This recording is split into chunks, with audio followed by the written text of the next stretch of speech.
ओम नमः शिवाय। आज हम सुनने जा रहे हैं प्रदीप मिश्रा जी के द्वारा की गई दिव्य कथाएं।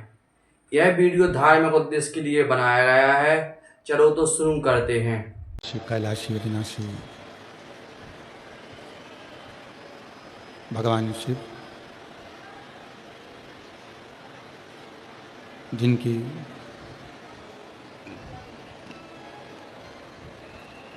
पुनीत पावन पवित्र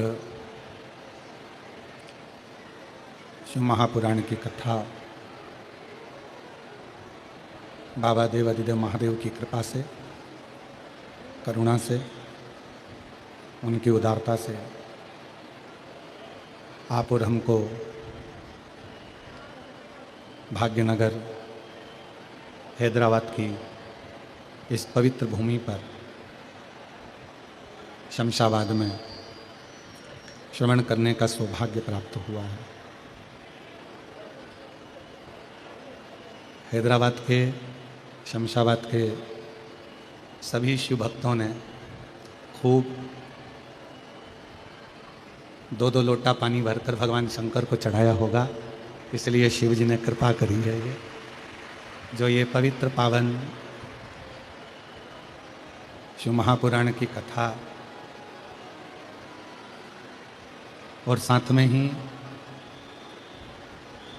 इतनी जलवृष्टि शिव महापुराण के इस अविरल क्रम में कथा के मुख्य यजमान स्वर्गीय श्री रामनिवास जी भूतड़ा जी, स्वर्गीय श्रीमती शकुंतला जी भूतड़ा जी की स्मृति में Shri Brajgopal ji, Shrimati Deepali ji Bhutada, Shri Gaurav, Shri Alok ji Bhutada, Bhagyanagar Hyderabad Telangana, fine camp wire and cable company द्वारा ये पवित्र पावन शिव महापुराण की कथा का दिव्य और भव्य आयोजित किया गया है। एक बार यजमान परिवार के लिए जोरदार ताली बजाकर स्वागत, वंदन, अभिनंदन। जिन्होंने इस पवित्र पावन शिव महापुराण की कथा को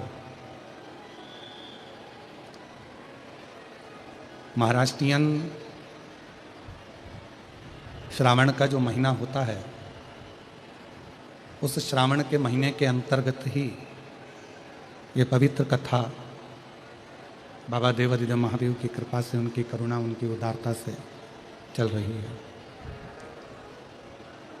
और तेरी कृपा बिना न हिले एक भी अणु, लेते हैं श्वास तेरी कृपा से तनु तनु। बखान क्या करूं मैं राखों के ढेर का, चपटी भगोत में है खजाना कुबेर का। हे गंगाधार मुक्ति द्वार ओंकार तू, भोले ओंकार तू। आयो शरण तिहारी शंभु तार तार तू। बखान क्या करूं मैं राखों के ढेर का, चपटी भगोत में खजाना कुबेर का। हे गंगाधार मुक्ति द्वार ओंकार तू, भोले ओंकार तू। आयो शरण तिहारी शंभु तार तार तू। भगवान देवादिदेव महादेव की परम कृपा, करुणा, उनकी उदारता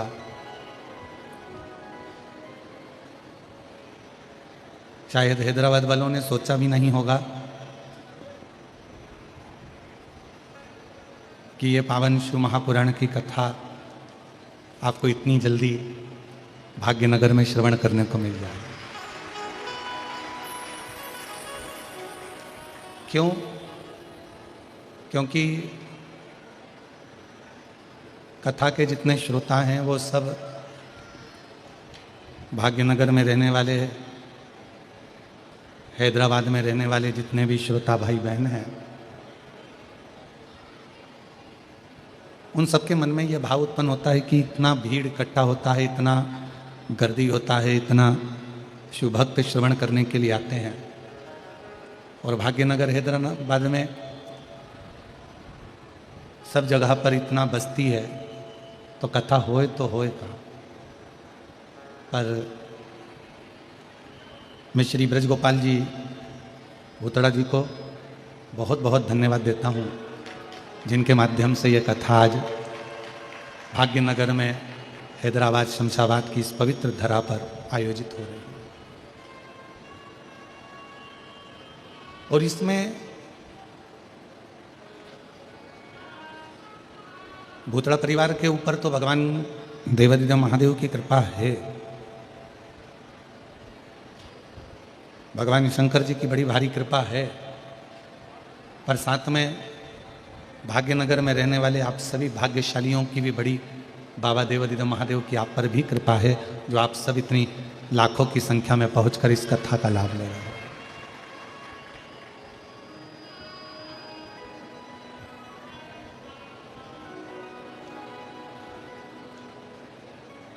कल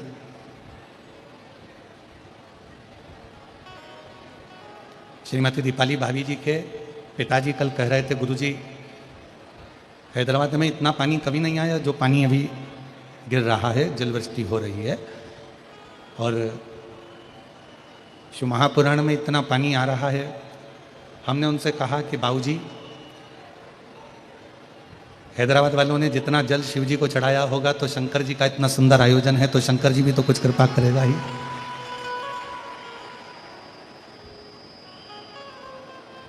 और ये उसी की कृपा।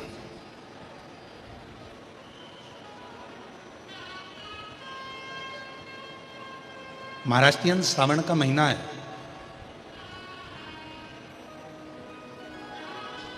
और यहां पर मेरी जितनी जीजियां बैठी हैं ना, जितनी बेटियां बैठी हैं, जितनी मेरी माताएं बैठी हैं, जितनी जीजियां बैठी हैं, इनमें से आधी से ज़्यादा भले हैदराबाद में रह रही हों, पर इनका मायका आधे से ज़्यादा का महाराष्ट्र में ही होगा, बहुत सारा होगा।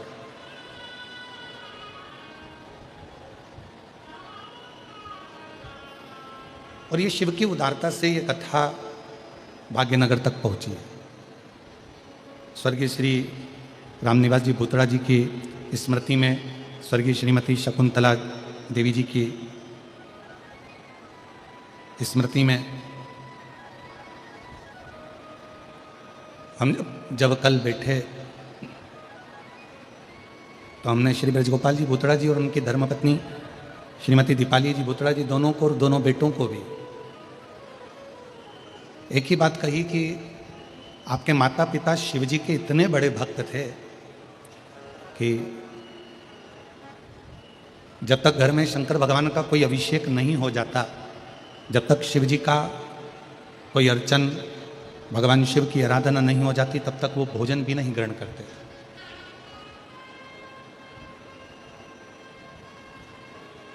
और मैं स्वर्गीय रामनिवास जी भूतड़ा जी के बेटा बेटियों को बहुत बहुत धन्यवाद देता हूं कि उन्हीं के संस्कार आज आपके अंदर समाहित हैं, और आप उन संस्कारों के पोषण में ही ये शिव महापुराण की दिव्य और भव्य कथा का आयोजन करा रहे हैं।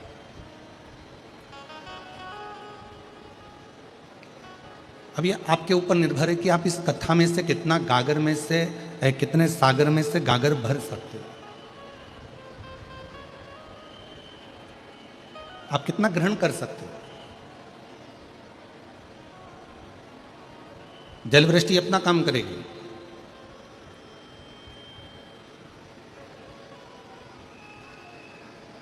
कीचड़ अपना काम करेगा।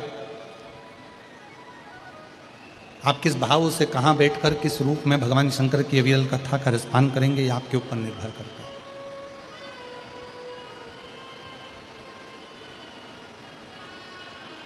आप कितना शिव भक्ति को प्राप्त करते हैं, ये आपके ऊपर निर्भर करता है। और मौका मिला है 5 दिवसीय शिव महापुराण की कथा का, जो 13 तारीख आज से प्रारंभ हो रही है 1 बजे से 4 बजे तक, 17 तारीख तक चलेगी, उसमें से आप कितना ग्रहण करते हो, कितना लेते हो और कितना अपनी जिंदगी में उतारते हो, ये आपके ऊपर निर्भर करता है। एक देवराज नाम का ब्राह्मण इसी पवित्र शिव महापुराण की कथा में से थोड़ा सा अंश ले लेते हैं।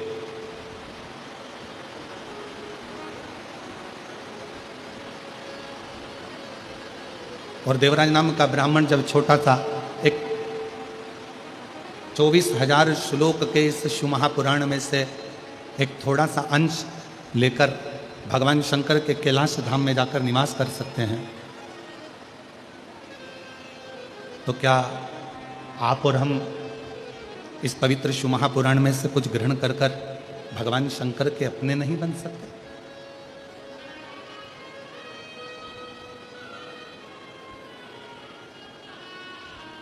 शिव महापुराण की कथा एक विश्वास की कथा,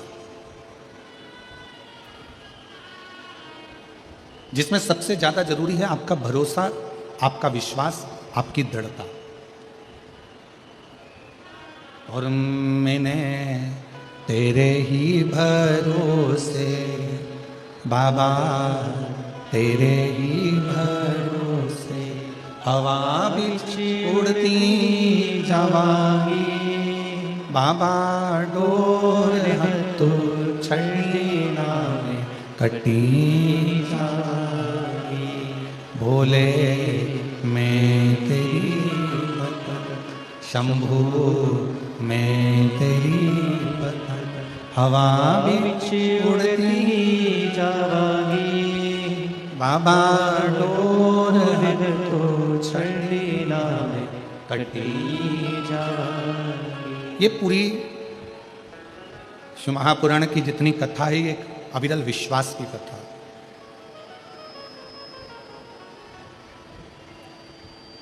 एक भरोसे की कथा। 5 दिन की कथा में, 5 दिवसीय कथा के अंतर्गत अब आपके हृदय में कितना विश्वास, कितना भरोसा, कितनी दृढ़ता आपके अंदर आती है, ये आप ही जान सकते हैं। और ये निश्चित है, यदि ये 5 दिवसीय शिव महापुराण की कथा आपने हृदय से श्रवण कर ली और जो कामना लेकर आप श्रवण कर रहे हैं, 3 महीने में मेरा देवाधिदेव महादेव आपके भंडार भर ही देता है, ये निश्चित।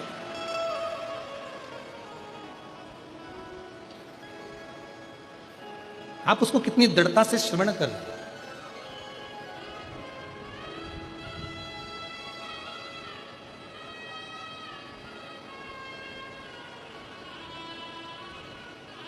तुलसी बाबा जी ने भगवान शंकर को विश्वास कहा,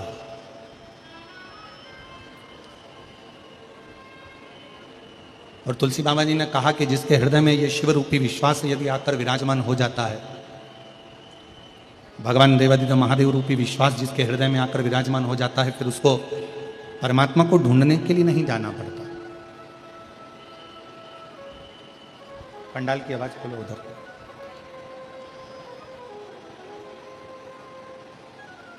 जब भगवान देवाधिदेव महादेव रूपी विश्वास, भगवान शंकर रूपी भरोसा, भगवान शिव रूपी विश्वास जब हमारे हृदय में आकर विराजमान हो जाता है, तो फिर मनुष्य को परमात्मा को ढूंढने नहीं जाना पड़ता।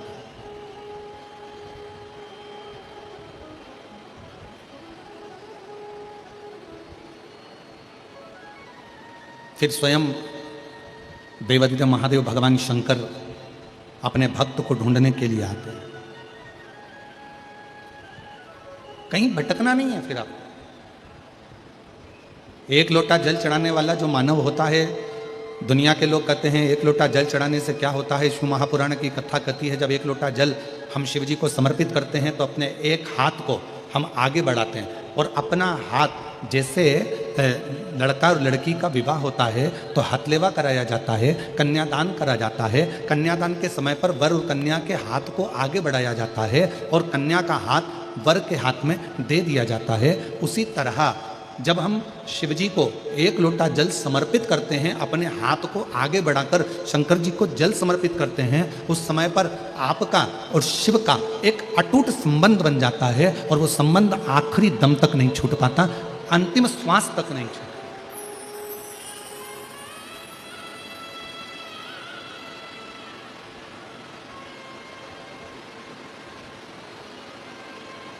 और वो संबंध फिर किसी व्यक्ति या विशेष से नहीं जुड़ा है।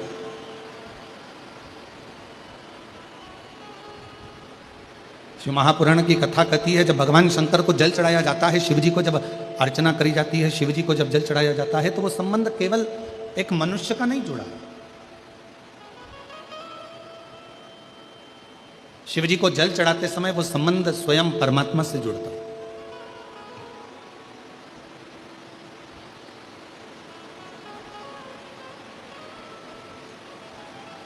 कई लोग कहते हैं, गुरुजी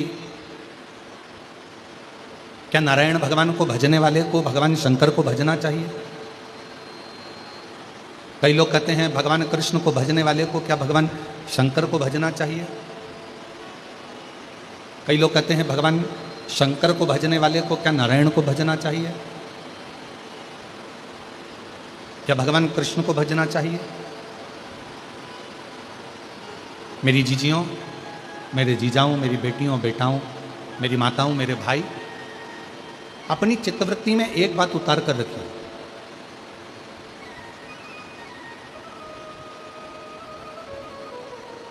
कि नारायण भगवान शिव के बिना अधूरे हैं, शिव नारायण के बिना अधूरे हैं, राम जी शिव के बिना अधूरे हैं, शिव जी राम के बिना अधूरे हैं, भगवान कृष्ण शिव के बिना अधूरे हैं और भगवान शिव कृष्ण के बिना अधूरे।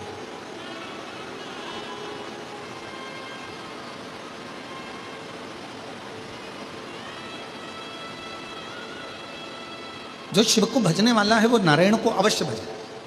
और शिव महापुराण की कथा कहती है, जो नारायण को भजने वाले हैं, राम राम कहने वाले हैं, कृष्ण कृष्ण कहने वाले हैं, श्रीमन नारायण बोलने वाले हैं, भगवान नारायण का भजन करने वाले हैं, नारायण की स्तुति में डूबने वाले हैं, भगवान नारायण का मंत्र जाप करने वाले हैं, उनको शिव का नाम अवश्य ग्रहण करना चाहिए।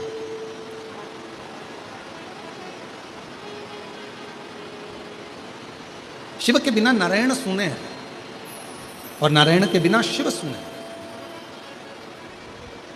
और यहां तक हमारे शास्त्र कहते हैं, विष्णु पुराण में, कूर्म पुराण में, ब्रह्म वैवर्त पुराण में, स्कंद पुराण में, लिंग पुराण में, शिव पुराण में यहां तक वर्णन किया गया कि यदि कोई मानव, कोई मनुष्य, संसार में जन्म लेने वाला यदि कोई मानव अगर राम और शिव में भेद करते हैं, नारायण और शिव में भेद करते हैं, शिव और नारायण में भेद करते हैं, तो उनको बार बार मृत्यु लोक में जन्म लेना पड़ता है और बार बार 84 लाख योनियां काटना पड़ती है, पर उनकी गति नहीं हो पाती।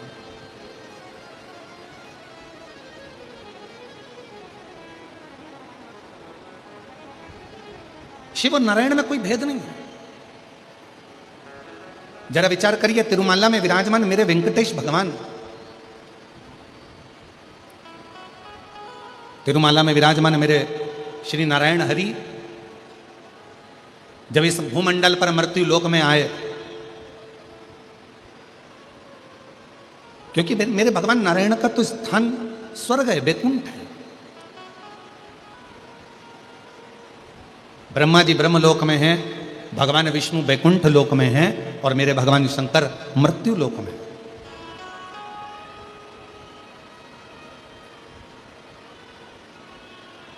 पर जब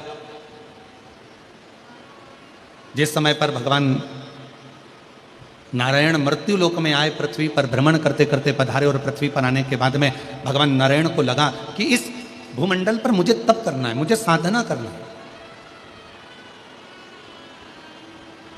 कोई स्थान निश्चित किया जाए, ऐसा कोई स्थान बताए जिस स्थान पर बैठकर मैं मंत्र जाप कर सकूं, तप कर सकूं, आराधना कर सकूं, साधना कर सकूं। और भगवान नारायण भ्रमण करते करते करते करते भगवान नारायण यहां वहां घूमते घूमते श्री देवऋषि नारद जी के पास पहुंच गए। और नारद जी उसी मार्ग से निकलकर जा रहे थे जहां से भगवान वैकुंठ अधिपति भगवान श्री नारायण जा रहे हैं। देव ऋषि नारद वहाँ से निकलते निकलते जा रहे। नारायण श्रीमन नारायण, नारायण श्रीमन नारायण, नारायण श्रीमन नारायण, नारायण श्रीमन नारायण।